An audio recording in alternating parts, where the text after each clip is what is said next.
Hi mga loves! Niyaya ko ang aking Diyosawa na kumain sa Anong Sayo located sa Maginhawa. Ang sarap naman ng tagaluto namin. Ay, ng pagkain pala. Ano ba yan? Ang harot? Kasama rin namin ang aming anak. Oh, sino ka dyan? At napakanta pa nga ako. Kung mahilig kang mag-samji, try mo na rin dito. Comedy karaoke bar na rin ito. Hindi ka lang kakain ng anli, mapapatawa ka rin sa mga entertainer nila. Napapasabay pa nga akong kumanta sa kanila habang kumakain.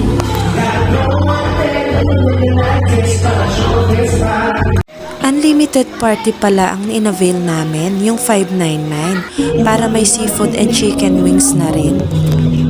Okay din ang ambience dito at napaka-accommodating ng mga staff.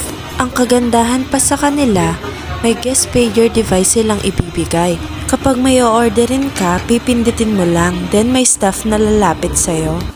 At pwede rin magdala ng food galing sa labas. Binilhan na lang namin ng nuggets and fries ang anak ko para yun na lang ang kainin niya. Hindi rin kasi siya free. Full payment na siya. Lampas na rin kasi siya sa 3 feet. Siyempre, hindi mawawala ang paborito kong shrimp. Wow! Samahan pa natin ng cheese. Ang sarap ng tempura.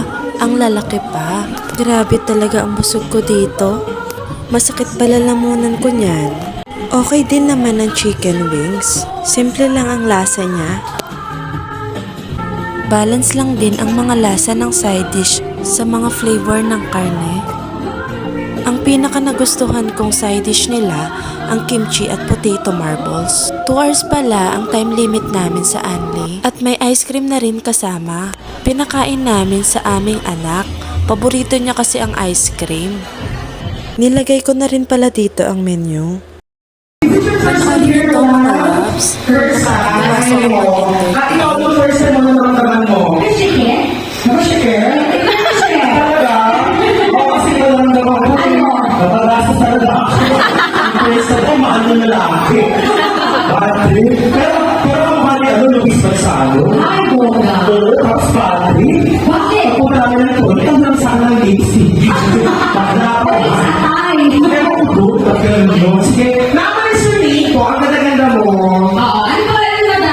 Sandra po. Si Sandra, tapos siya pakulang labi-labi. Opo. Ayan, pangalan ko. Makain mo. Brian. Patrick. Bakit? Sino pangalan ka? Thank you for watching mga loves!